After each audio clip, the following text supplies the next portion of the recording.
All over this unhappy globe, there are heroic volunteers putting up a selfless battle on behalf of the wretched of the earth. But only one of these is considered to have invisible means of support, to be nothing less than a saint. What makes Teresa of Calcutta so divine?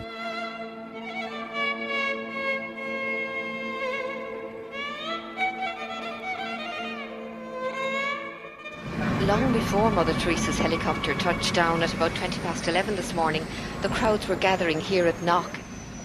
Among all of you who have made this pilgrimage to Knock this afternoon, we are privileged to have with us as a special guest at this Mass a pilgrim who has come from afar, a woman whose worldwide symbol for goodness and holiness. Not many claims made by the Irish clergy are widely or uncritically accepted, even in Ireland. But the saintliness of an Albanian nun named Agnes Boiaciu is a proposition that's accepted by many who are not even believers. Mother Teresa herself receives extravagant adulation as no more than her due. Of all the women in recent history, no one has captured the public imagination like Teresa of Calcutta.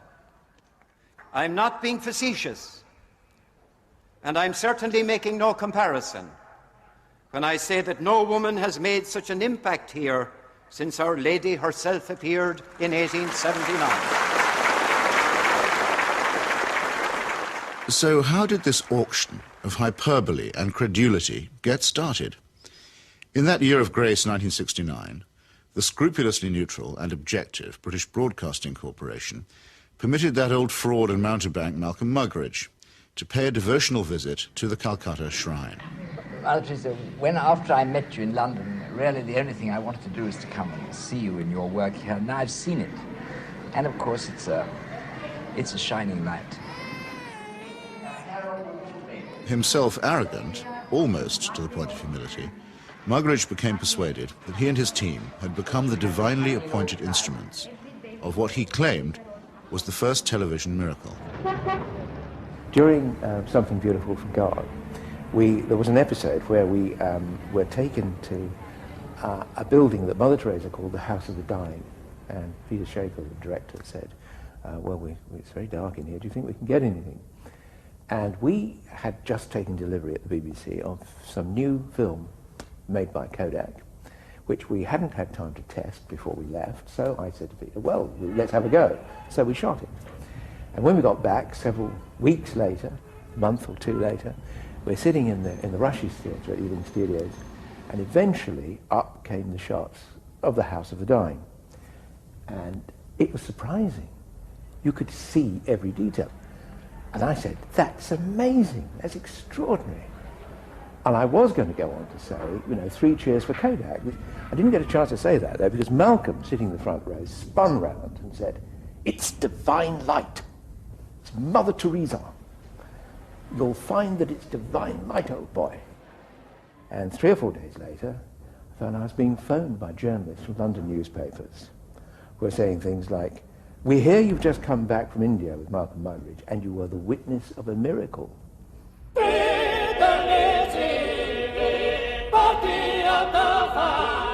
And a star was born. This profane marriage between tawdry media hype and medieval superstition gave birth to an icon which few have since had the poor taste to question. It's like you're actually seeing a living saint. Give a man a reputation as an early riser, said Mark Twain, and that man can sleep till noon. How does the reputation of Holy Mother Teresa look if, just for a moment, we switch off Malcolm Muggeridge's kindly light?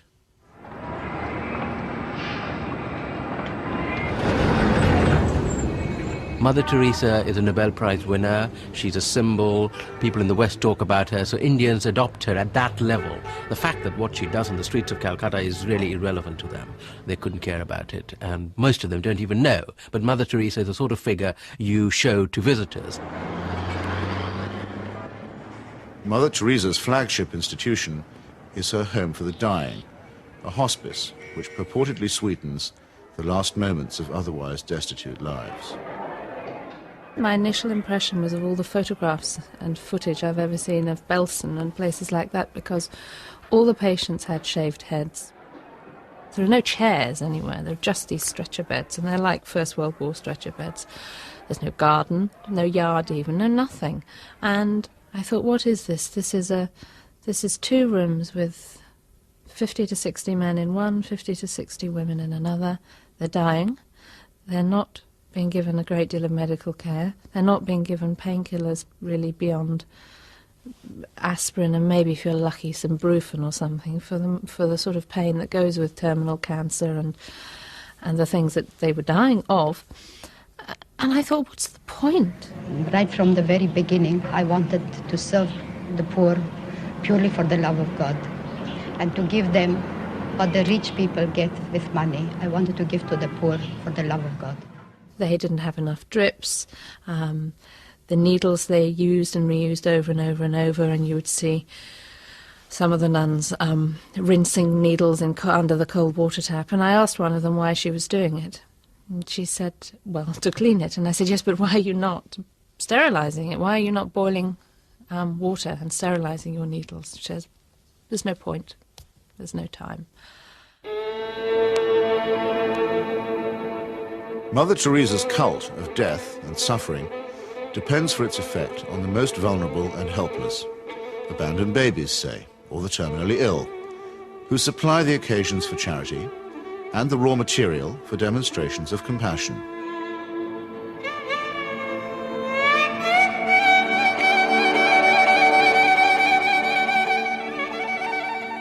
The first day I was there, when I'd finished working in the women's ward, I went and waited on the edge of the men's ward for my boyfriend, who was looking after a boy of 15 who was dying. And an American doctor told me that she had been trying to treat this boy and that he had a really relatively simple kidney complaint that had simply got worse and worse and worse because he hadn't had antibiotics, and he actually needed an operation.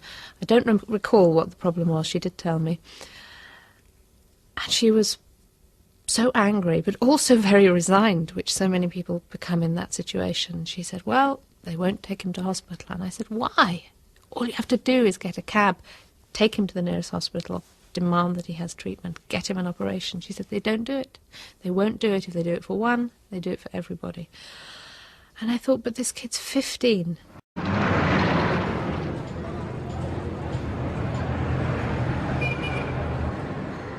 I ventured on my own pilgrimage to the Missionaries of Charity in Calcutta in early 1980.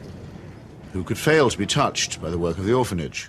Not I, though I did find myself a little put off by the mission's motto, he that loveth correction, loveth knowledge.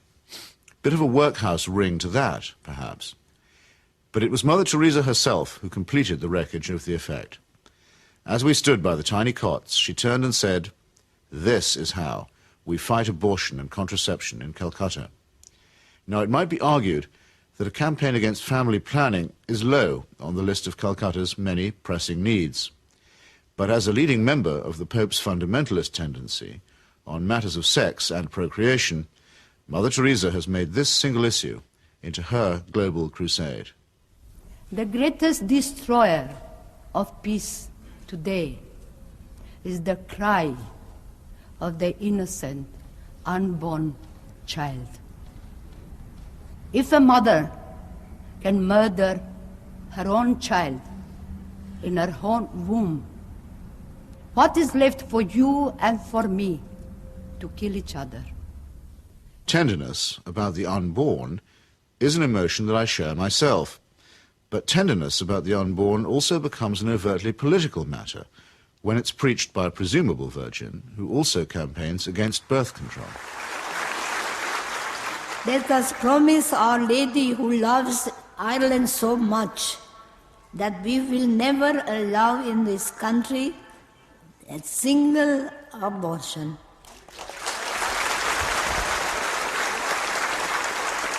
And no contraceptives. Mother Teresa has no politics, so she maintains, and so many people believe. But when she came to London in 1988, ostensibly as an advocate for the homeless, she bent the ear of the Iron Lady and sought to steer her to the support of a bill limiting abortion. The sponsors of that bill, who arranged the meeting, were in no doubt that her intervention was political. She's not a party political figure, but she's a political figure in the sense that, A, she is part of what may be called the Catholic agenda, the broader Christian right agenda, and the Catholic Church has been following what has generally been considered a hard-line approach under the present Pope. Now, she's part of that agenda, and that is fairly political agenda. I mean, you know, no abortion, opposition to birth control, ideas like that are fairly, you could say they would be contested in the political arena. And the second factor is that she is also part, if you like, of the Western agenda, where the West is still part of the third world. The rich world has a poor conscience. It wants, in fact it needs, to think that someone, somewhere, is doing something about the third world. And the Mother Teresa myth ministers to this desire. Here is a Western woman who has forsaken her life, albeit whatever life she might have had in Albania, you know, for sacrifice herself for the people of the third world. It makes the West feel better, you know. This is one of us again, once again rescuing the third world. Raising the roof. Yes, raising the roof. He's got his rations. Yes, he's got it, he's cleaning it. And then pecho shop. In the subliminal appeal that she generates, there is something of the mission to the heathen, something of the old colonial outpost, and something of Florence Nightingale. While in the silent and abject demeanour of her patients, there is something of the deserving poor. The Great White Hope, in this iconography, takes on the big black hole. And the rewards are by no means all in heaven.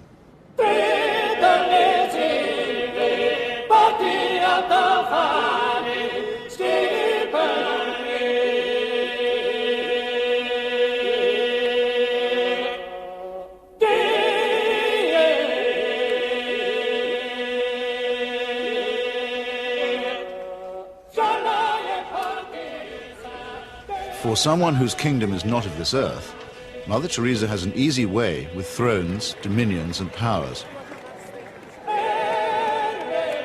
Why do the rulers of this sinful and selfish world find her so awfully congenial? Is it because she returns the compliment? She may or may not comfort the afflicted, but she has certainly never been known to afflict the comfortable.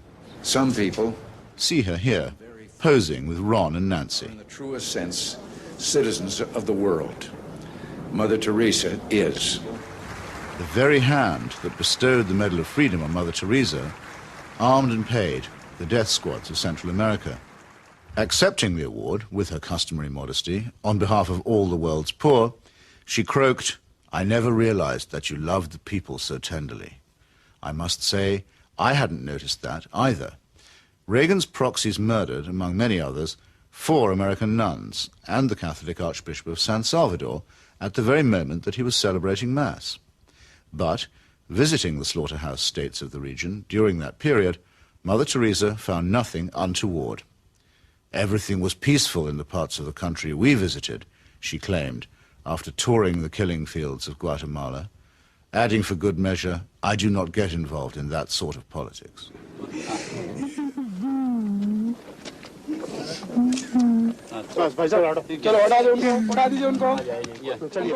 In 1984, a ghastly chemical spill from the Union Carbide plant in the Indian town of Bhopal took 2,500 lives and poisoned thousands more.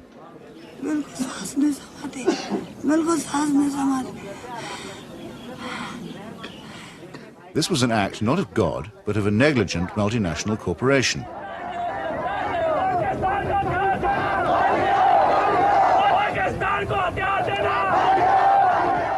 Mother Teresa's advice to the angry victims? Forgive. Forgive. What Mother Teresa has done is she has accepted implicitly the idea that there's nothing much you can do for the poor except take them off the streets and, look after them. You cannot change their attitudes. You cannot make them feel that they have an ability, they may even have the means to improve and change their lives. She's not bothered with that agenda. She's only bothered with the agenda of trying to rescue their souls and make them a bit better before they go on to the eternal life, which is a very understandable, but in fact a very old-fashioned Christian idea. It is not a question of saying, how can we tackle the real problems of poverty?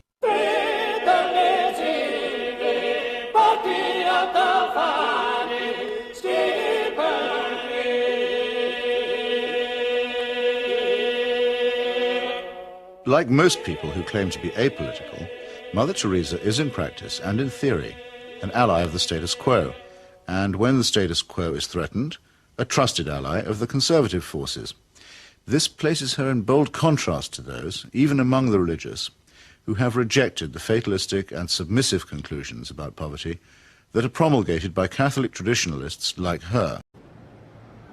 With our hands, with our life, with our love, we ask justice, we ask freedom, and we take justice, because the justice is not like a gift which they gave. No, liberty, freedom, they don't give that. We have to take that. And in fact, we go through the streets and we took our liberty, we took our freedom, asking for justice.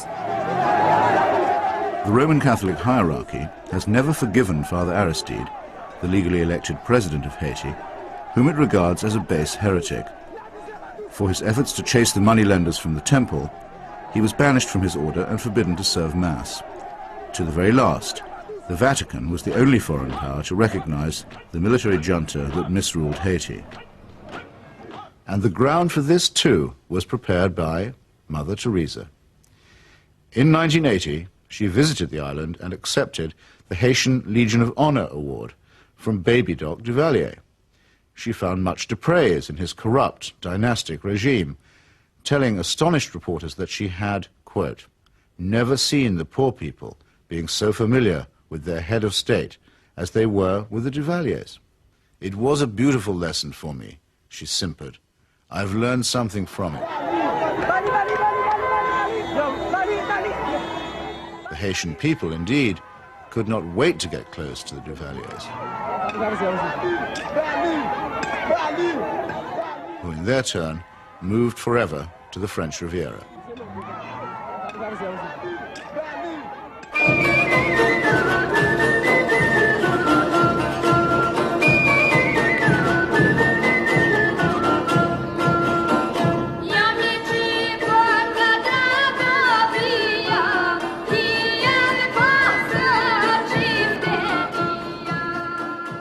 Mother Teresa admires the strength of the powerful almost as highly as she recommends the resignation of the poor. When she visited her motherland of Albania, she appeared to take seriously St. Paul's notorious assertion that the powers that be are ordained of God. The Albanian authorities had proclaimed the world's first officially atheist state. They had persecuted all forms of worship except that of their leader, Enver Hoxha. No whit abashed, Mother Teresa laid a bouquet on Hoxha's tomb. Not content with honoring a Stalinist murderer and despot, she also bestowed a wreath on the monument of Greater Albania, a cause that was once smiled upon by Pope Pius IX and his friend Benito Mussolini.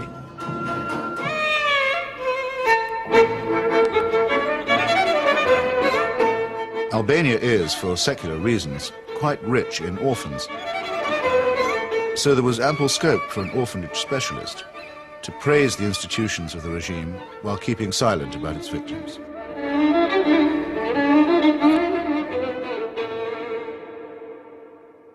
If it sometimes seems that the Saint of Calcutta is never actually in Calcutta at all, this may be because she operates more as the roving ambassador of a highly politicized papacy.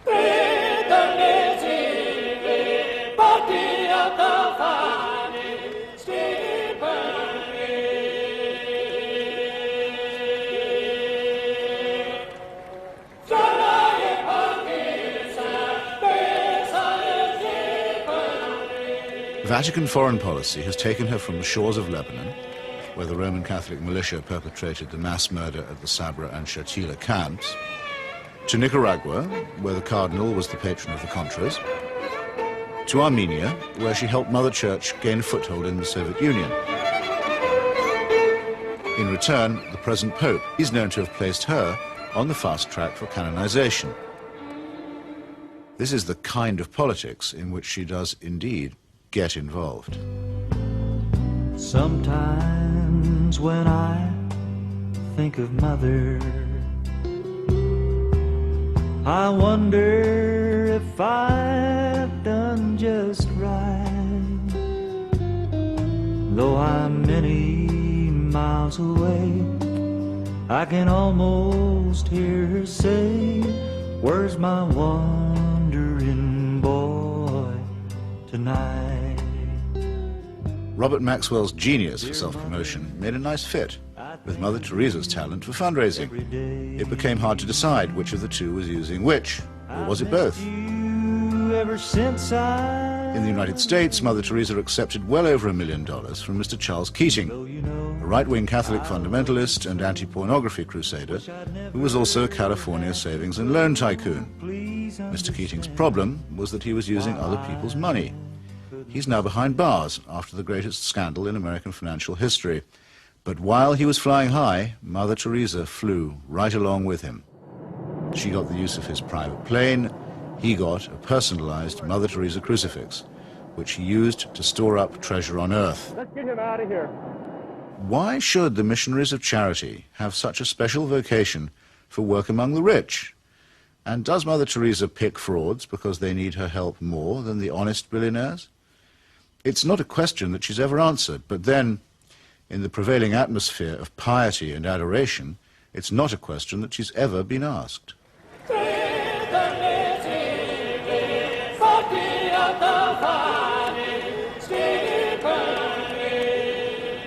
The Teresa cult is now a missionary multinational, with annual turnover in the tens of millions. If concentrated in Calcutta, that could certainly support a large hospital, and perhaps even make a noticeable difference. But Mother Teresa has chosen instead to spread her franchise very thinly. To her, the convent and the catechism matter more than the clinic. Now we are in 105 countries and we have 500 convents all around the world, without counting India. Beautiful.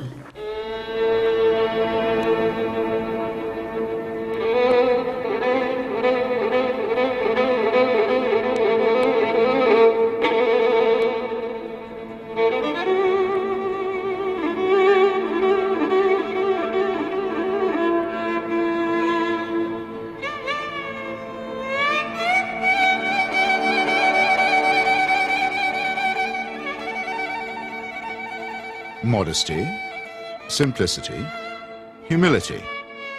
By these canonical keywords, we are taught that we may recognize saints.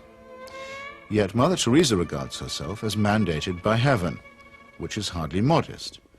She lends spiritual solace to dictators and to wealthy exploiters, which is scarcely the essence of simplicity. And she preaches surrender and prostration to the poor, which a truly humble person would barely have the nerve to do.